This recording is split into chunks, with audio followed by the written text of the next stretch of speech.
Today is the day that we are slamming the crap out of Gronda. I'm talking, I want to go from here to like at least here. I don't have much room on the bumper to the ground. I also don't have much room on any of my undercarriage. So, I mean, we're going to try and take the compression on the Racelands and spin them all the way up as tight as we can go to get them super stiff so it won't compress a lot, and kind of just see how it goes. Funny thing with these Foresters though, when they are stock height, the axles are at an upward angle, and when you lower them, when they go to a straight angle, they lose all of their play, causing the axles to bind when you turn. So I have axle bind in the front currently. The only way to fix the axle bind is if you go to the opposite extreme, slam the car so far that the axles now are at a downward angle, have some play again, and then they won't bind anymore. So honestly, we're really just fixing it, right? Grab a tape measure and kind of gauge how low we're gonna try and go. Okay, here's my theory. So where we're at right now, if we go an inch lower, that'll be about where I want the car. Now my theory is the car used to be a ½ inch lower than this, and the axles bound like crazy. It was undrivable. And I raised it a ½ inch, so now they don't bind anymore. So in theory, lowering it a ½ inch to where it bind, and then going another ½ inch lower than that is gonna make them unbind, just like going up a ½ inch would, right? I feel like that would work. We're gonna try it. On the backs, ooh, I say we go like an inch and a quarter. I wanna get some money fitment on the back. What we're gonna do is we're gonna just start with the driver's side, do front and back at the same time to kind of get one side dialed, so then when we do the next side, it'll go by way faster and be a lot easier. So in the back, we might have to roll the fender a little bit more. We also have the option of throwing a 5mm slip-on spacer and slotting the coil for a little bit more camber. That might work. The only issue is I'm already less than a finger between the rim and the coil in there, so there's not really much room for any camber. I'm also gonna have to take a hammer and have to bang out inside there to see if we can get that to have more clearance, but we're gonna make it work. It already has 5mm slip-on spacers. We might need to use 15 bolt-on spacers to get away from the metal wheel well that's in there. Also bang the wheel well out, and obviously we're adding compression, so it's gonna be super stiff. So we're gonna try our best to get it not to rub, but we're gonna make it work. I'm gonna make this work.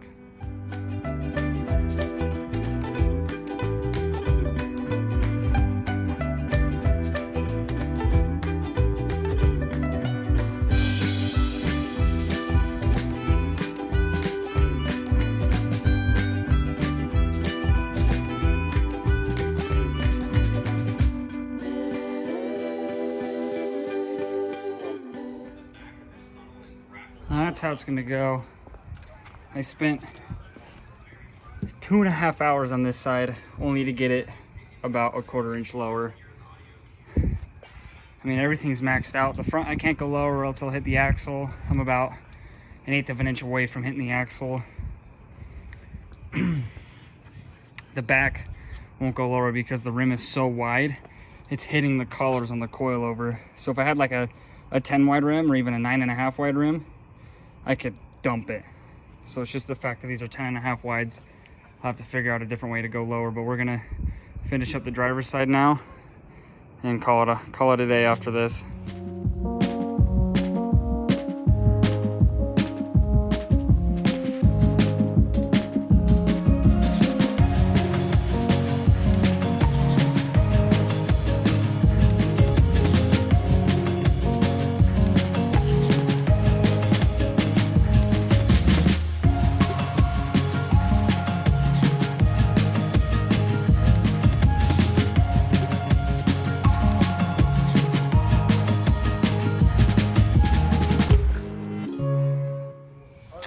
Well, that was kind of a waste of time because we barely got it lower at all.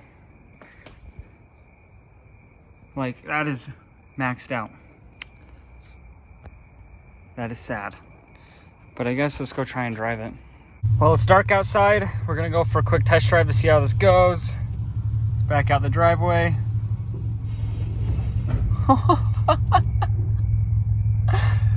I don't know if you heard that on camera or not, but I just scraped going over that right there. Okay, I guess it is pretty low. I'm hearing a noise on the back passenger coil, sounds like we might be rubbing on it just a tad. If we're rubbing on it, it's just barely, so it should just rub through within just a minute of driving. Oh yeah, we're rubbing on it. I don't know if you can hear that on video or not, but we're rubbing on it. Yeah.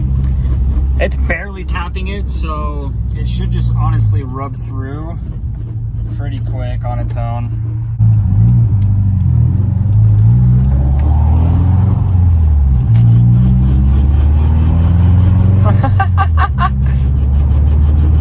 That should stop rubbing pretty quick, honestly. It's already getting quieter. But so far, other than that, it's not touching anything. Oh, I rubbed a little bit over there. My axles seem, oh. Okay, maybe it's really low. Oh, hey, it stopped rubbing.